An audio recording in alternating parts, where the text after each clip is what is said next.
Pengakuan ibu korban soal luka diduga dianiaya guru Supriyani. Berikut ini pengakuan ibu korban yang juga merupakan istri Aibda WH dalam persidangan kasus guru Supriyani di PN Andulo, Konawe Selatan, Sulawesi Tenggara, Sultra.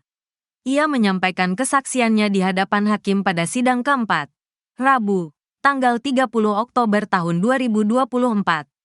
Istri Aibda WH dalam persidangan tersebut kembali bertemu dengan Supriyani yang didakwa menganiaya anaknya.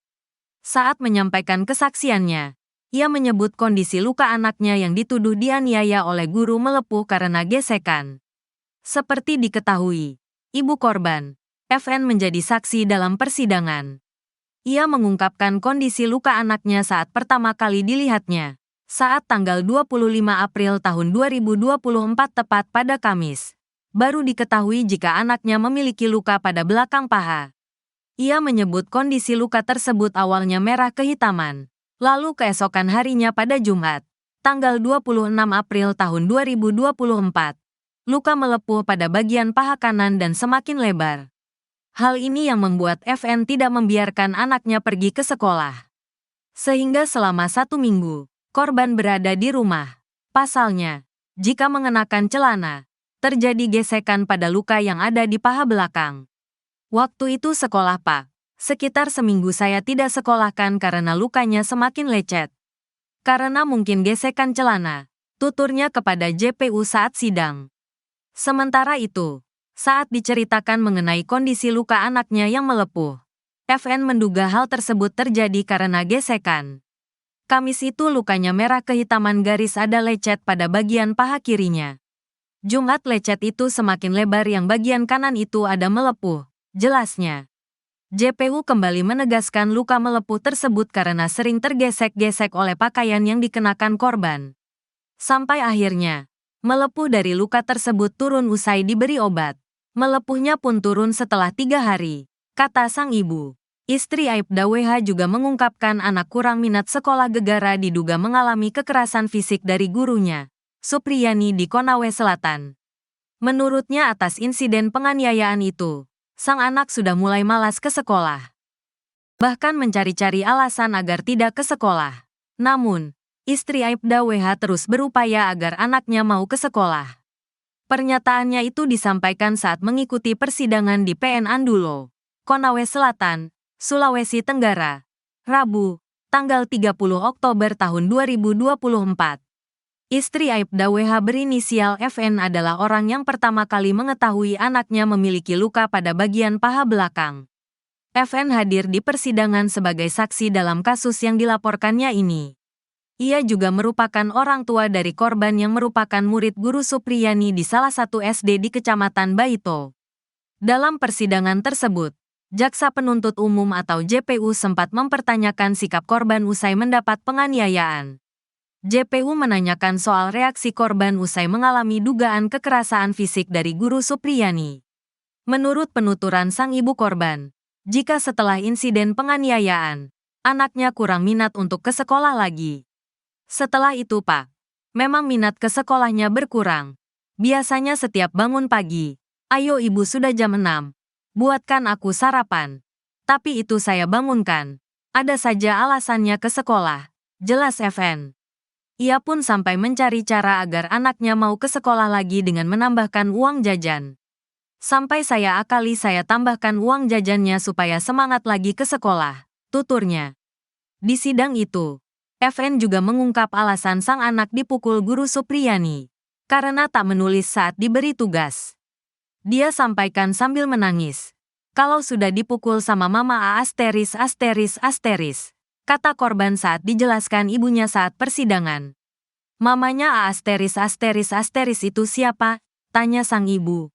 Ibu Supriyani, jawab korban. Mas dipukul kenapa? Tanya ibu korban. Saya belum selesai menulis, jawab korban. Mas dipukul pakai apa? Tanya ibunya lagi menjelaskan saat sidang.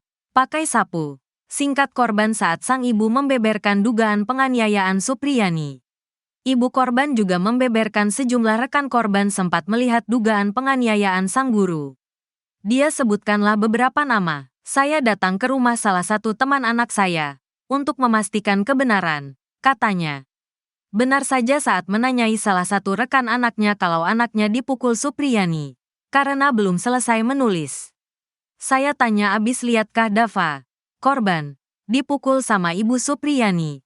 Rekan korban ini bilang ia lihat dipukul pakai sapu lantai, kata FN. Usai FN memberikan keterangannya, majelis hakim bertanya kepada Supriyani, Ibu Supriyani apakah ada tanggapan dari saksi? Supriyani menjawab dengan bantahan, bahwa keterangan saksi tidak benar. Semua keterangannya tidak benar Yang Mulia, ujar Supriyani. Kemudian ada juga pelanggaran kode etik dalam hal ini ya, penanganan perkara ini. Karena apa? Itu ada konflik of interest, benturan kepentingan. Karena penyidiknya dengan pelapor ini satu kantor. Kemudian juga ada pemaksaan kepada Ibu Supriyani untuk mengaku, padahal Ibu Supriyani tidak pernah melakukan. Ada permintaan uang juga 50 juta, ya. Jadi itu semua pelanggaran prosedur, ya. Karena kalau misalnya eksepsi kami diterima, itu persidangan tidak akan lanjutkan pokok perkara. Kenapa kami ingin lanjut ke pokok perkara? Karena kami ingin membuktikan bahwa Ibu Supriyani tidak bersalah dan telah dikriminalisasi. Ya, kami ingin buktikan itu, supaya kalau Ibu Supriyani tidak terbukti bersalah dan telah dikriminalisasi, kami ingin supaya oknum-oknum tersebut yang telah membuat Ibu Supriyani tersangka, telah membuat Ibu Supriyani ditahan, harus dipertanggungjawabkan. Penyidikan ini cuma berdasarkan 3 keterangan anak ya. 3 keterangan anak. Yang kita ketahui dalam KUHP, keterangan anak ini tidak dikategorikan sebagai keterangan saksi. Kalaupun dia mau jadikan bukti petunjuk, itu penyidik tidak bisa menjadikan bukti petunjuk, nanti hakim. Karena untuk bukti petunjuk itu kewenangan hakim. Nah pertanyaannya, bukti petunjuk itu apakah dia sesuai dengan alat bukti yang lain? Kan tidak ada. Saksi-saksi yang diperiksa termasuk gurunya Ibu Lilis, ya, ini saksi dewasa disumpah pastinya. Itu sudah diperiksa dia bahwa tidak ada kejadian itu di tanggal 24 April. Pengakuannya ini tidak sinkron bahwa dia dipukul 1 kali dengan hasil luka yang dianu. Kan bisa teman-teman lihat semua ya posisi luka seperti apa.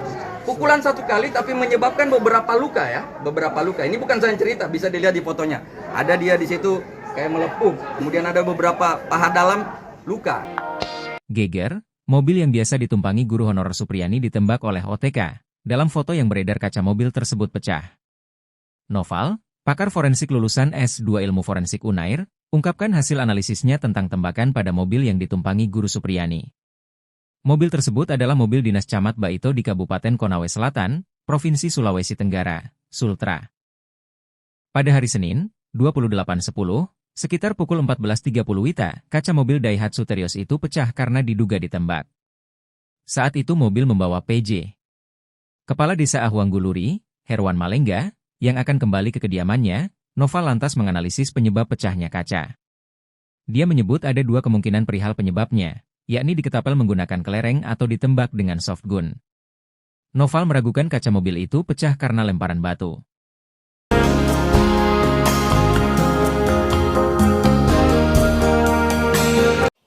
Di balik kasusnya yang saat ini sedang berjalan, Supriyani, guru honorer ini tengah mendapat perhatian khusus. Supriyani, guru di Konawe Selatan, Sulawesi Tenggara mendapat perhatian khusus dari Kementerian Pendidikan Dasar dan Menengah alias Kemendikdasmen. Kemendikdasmen turut menangani kasus tersebut dan merencanakan pengangkatan Supriyani sebagai guru pegawai pemerintah dengan perjanjian kerja alias P3K melalui jalur afirmasi. Hal itu disampaikan oleh Mendikdasmen Profesor Abdul Mutimbet pada Rabu 23 Oktober 2024. Ternyata Supriyani kini diketahui tengah mengikuti seleksi P3K guru. Supriyani pun akan langsung diterima melalui jalur afirmasi. Selain itu, Muti menambahkan hal ini juga sudah dikondisikan dengan Dirjen Guru dan Tenaga Kependidikan, Profesor Dr. Nunuk Suryani, MPD. Saat kasus guru Supriyani ini mencuat, Muti langsung berkoordinasi dengan Kepala Kepolisian Negara Republik Indonesia, Jenderal Listio Sigit Prabowo. Bukan untuk kasus hukumnya, karena wewenang itu di luar wewenang Mendikdasmen. Namun karena peristiwanya terjadi di sekolah dan menyangkut guru, maka Kemendikdasmen langsung turun tangan. Kasus Supriyani kini sudah dilimpahkan ke Kejari Konsel dan tinggal menunggu persidangan di pengadilan negeri. Saat ditemui di LBH Hami Sultra, Supriyani mengaku tidak pernah melakukan pemukulan seperti yang dituduhkan keluarga korban, karena pada Rabu 24 April 2024 lalu ia sedang mengajar di kelas 1B. Supriyani mengaku saat itu sempat memberikan tugas ke anak-anak didiknya, sementara D, anak polisi tersebut berada di ruang kelas 1A. Ia tidak bertemu korban apalagi sampai memukuli seperti yang dituduhkan hari itu.